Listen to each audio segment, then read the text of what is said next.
aleluia. Tem pessoas aqui que faz tempo que ouviu Jesus falar, mas esta noite, esta ocasião, Ele marcou para falar com você de uma forma diferente e de uma forma especial. Ele não quer saber o que você fez antes ou o que você está fazendo. Nesta noite Ele se senta à beira do poço e deseja conversar com você. Conversar. Como foi cantado aqui, de amigo para amigo.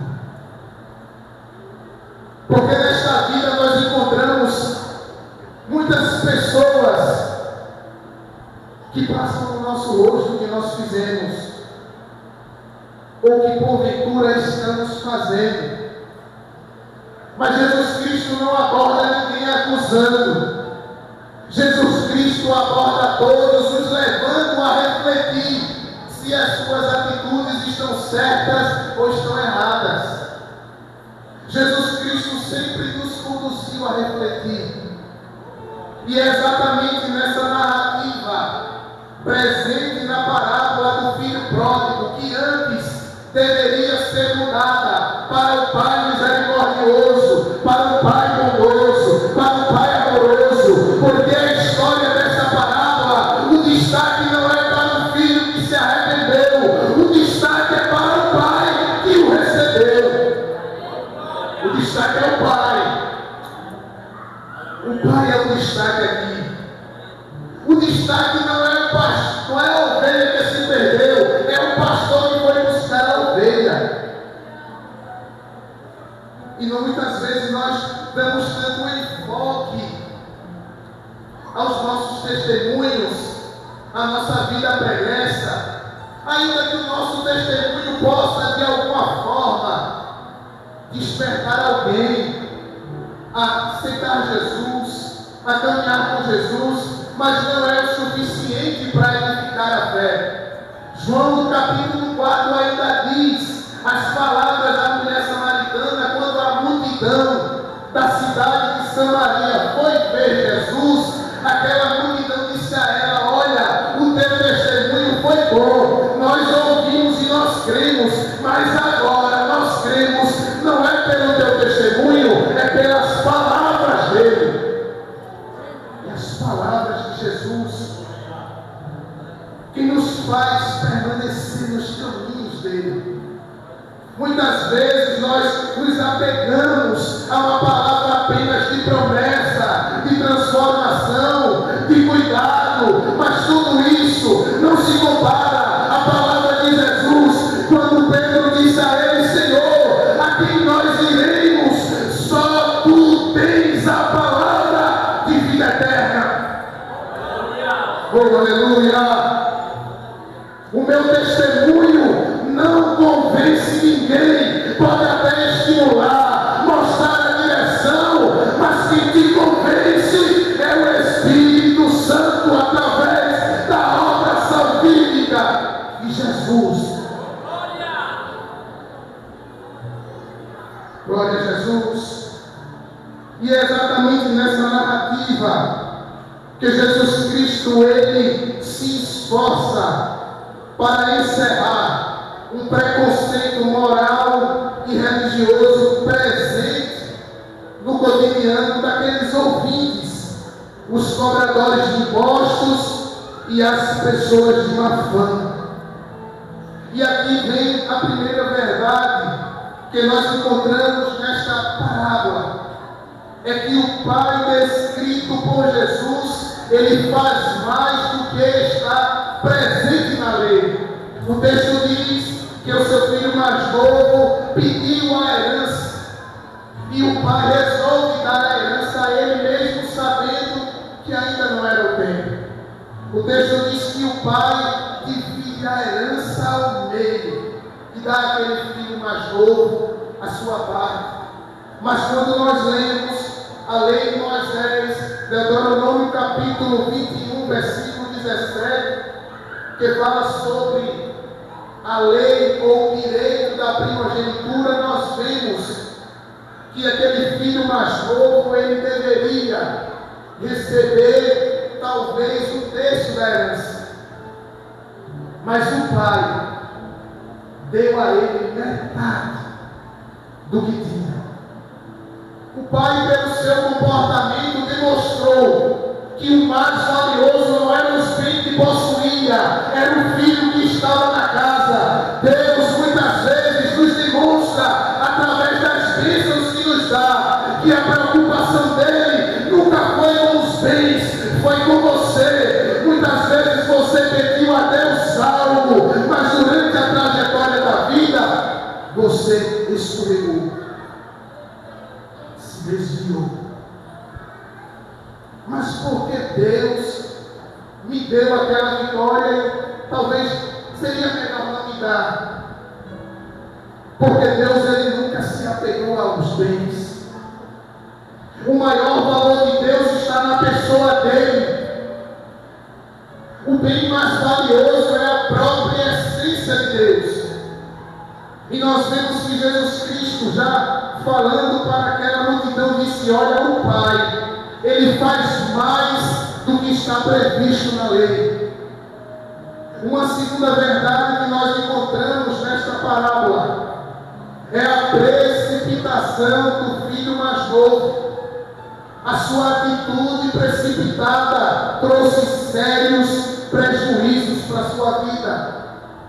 Lucas capítulo 15, versículo 3 até o versículo de número 16, o texto sagrado vem nos dizer que ele, além de seguir para um país distante, ele gastou toda a herança de forma irresponsável. No versículo 14, o texto vem dizer que, além de ter gastado e não ter se preparado, começou a padecer muitas necessidades.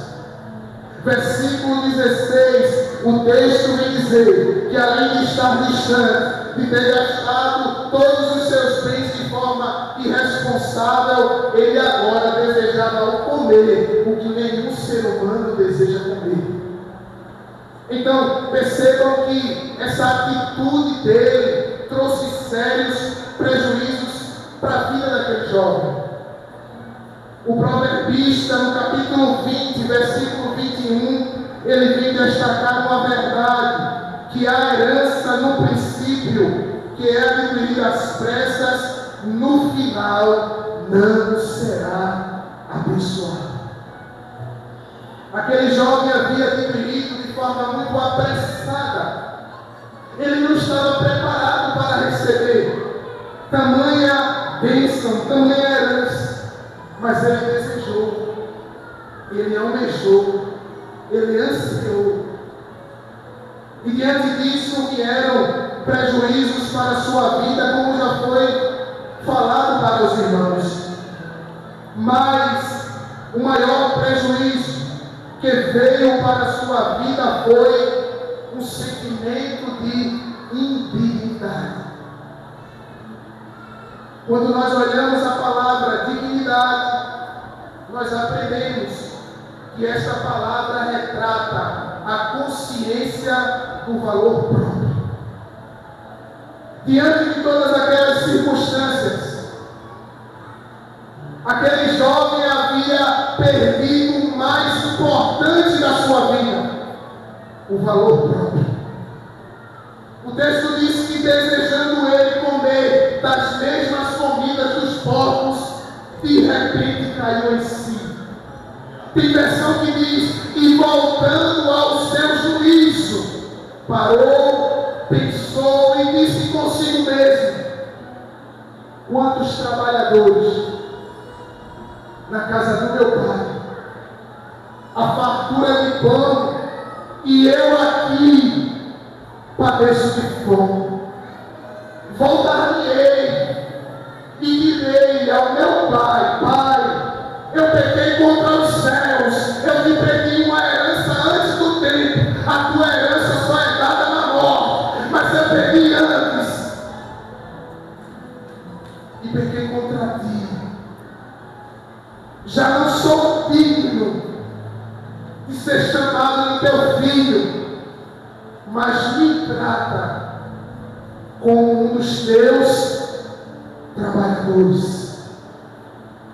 Quando nós deixamos a casa do Pai e passamos a caminhar por um outro caminho diferente do que o Pai tem traçado para a nossa vida, o maior prejuízo é esse. Nós perdemos a nossa identidade, nós perdemos o valor, nós perdemos o direito de sermos chamados filhos de Deus. Não tem como estar fora e ser filho. Tem que estar na casa para ser chamado de filho. Tem que estar na presença para ser chamado de filho. Tem que se arrepender para ser chamado de filho. Ele havia perdido esse valor, essa dignidade.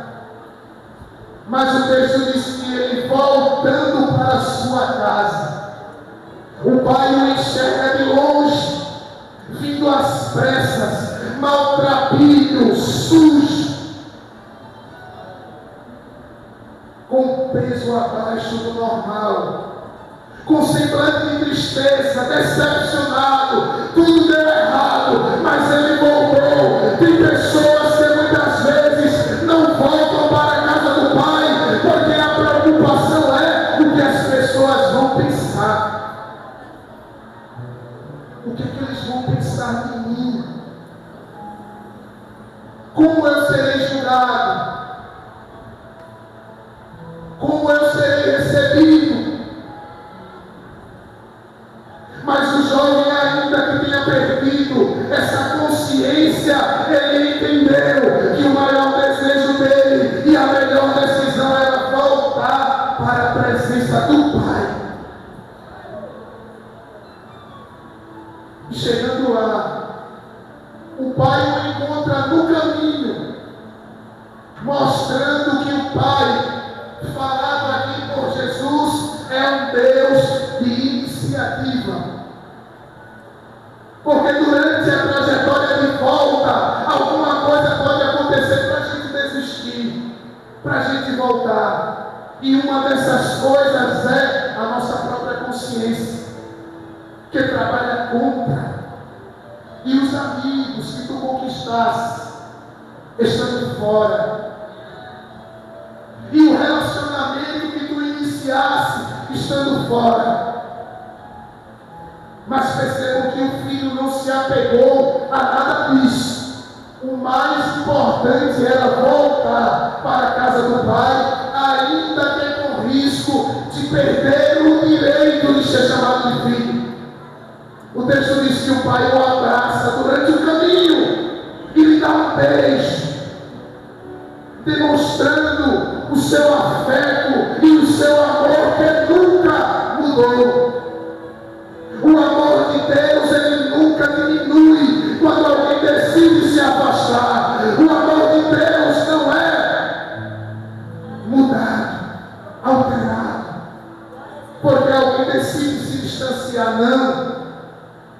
Porque Deus é amor. Ele permanece imutável em seu sentimento. O texto diz que quando o pai o abraça e o beija, ele começa a dizer: Pai, eu pequei contra o céu e perante ti. Já não sou digno de ser chamado de teu filho. Mas não deu tempo ele dizer: olha, agora me trata como um dos teus trabalhadores. Não, o pai disse: olha, traz a melhor roupa, traz o anel e traz a sandália. Eu tenho para ele tratamento de filho. Oh, aleluia! Oh, veio a bacana sé. Ei, chorei, bacana sé.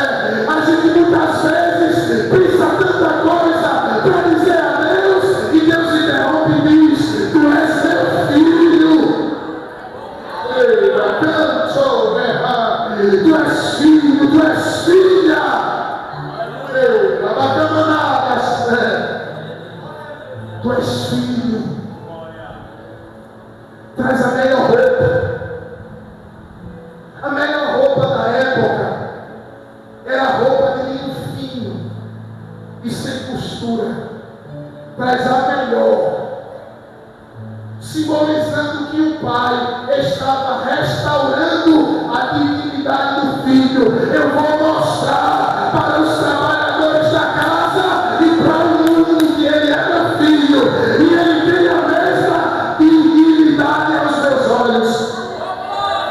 Ei, lá,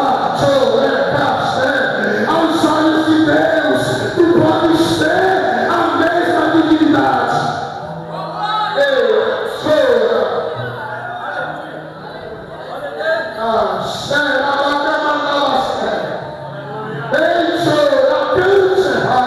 Muitas vezes o diabo vem falar da nossa mente. Lembra do teu passado? Lembro.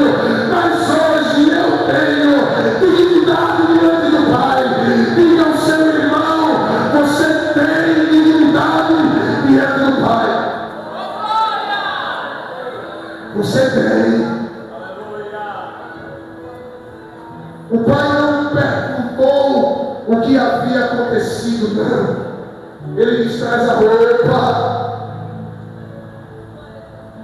Agora coloque um anel. O anel é adorno. São as coisas espirituais. O pai só não restaura apenas a aparência espiritual. O pai também tem batismo com o Espírito Santo. O pai também tem dons espirituais. Não vai ficar só na roupa. Não vai ficar só na roupa. Tem anel. Tem adorno espiritual. E o filho ali sendo trocado pelos trabalhadores. Aí ele diz: agora traga a sandália. Coloca a sandália no pé. Porque ele tem dignidade para andar na minha presença. E eu o trato como filho. Ei, bacana na nossa.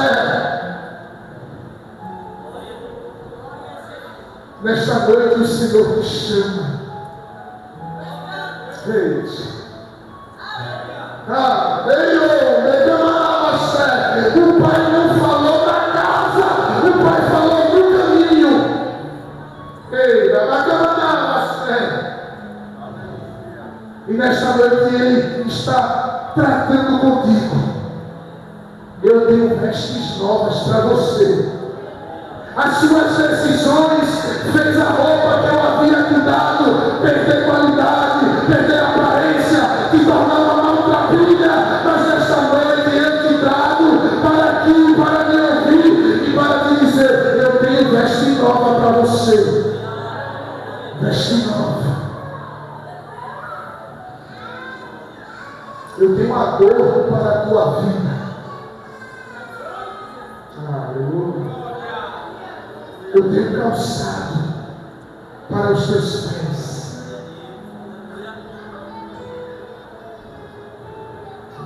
Faz a gente lembrar, e aqui eu concluo esta reflexão sobre a vida de José. Depois de toda aquela trajetória de sofrimento, quando chegou o tempo de Deus, o padeiro se lembrou do sonho de se olhar Faraó. Eu conheço um jovem hebreu. Eu estava na cadeia quando tu me mandaste para lá. E ele contou um sonho meu e do copeiro, e aconteceu do mesmo jeito. Eu acho que ele vai te explicar esse sonho.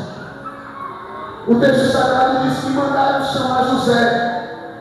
E vindo José, ele fez a sua barba, mas lhe colocaram uma roupa. Capítulo 41 de Gênesis. E ele foi até a presença de Faraó, contou-lhe os sonhos e detalhes, e disse a ele: olha, Faraó, Deus tem pressa de cumprir, por isso que ele falou contigo 2 vezes. O texto diz, ainda no capítulo 41, que as roupas que ele estava não foram agradáveis aos olhos de Faraó, e Faraó lhe deu uma roupa de linho fino e colocou colar sobre o seu pescoço. Era Deus dizendo: José, para você eu tenho roupa diferente. Roupa diferente.